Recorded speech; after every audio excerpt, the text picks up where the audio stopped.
விழுப்புரம் மாவட்டம் செஞ்சி சக்கராபுரம் பொன்பத்தி கிராமத்திற்கு செல்லும் ஏரிக்கரை சாலையின் மேல் அமைந்துள்ள அருள்மிகு வனதுர்க்கை அம்மன் கோவிலில் வெள்ளிக்கிழமை தினத்தினை முன்னிட்டு ராகுகால சிறப்பு பூஜை வழிபாடு நடைபெற்றது.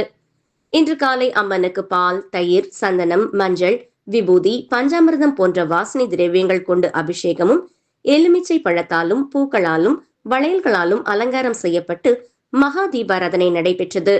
மேலும் இக்கோவிலில் வெள்ளிக்கிழமை மற்றும் செவ்வாய்க்கிழமை ராகுகால நேரத்தில் தொடர்ந்து 5 வாரங்கள் நெய் தீபமேற்றியும் இலுப்பை எண்ணெய், நல்லெண்ணெய் கொண்டு தீபமேற்றி வழிபட்டால் திருமண தோஷங்கள், குழந்தை பாக்கியம், தொழில் வியாபாரம், குடும்பத்தில் ஏற்படும் கஷ்டம் நிவர்த்தியடைந்து பலன் கிடைப்பதாக கோவிலில் வணங்கும் பெண் பக்தர்கள் மற்றும் கோவில் நிர்வாகத்தினர் கூறுகின்றனர்.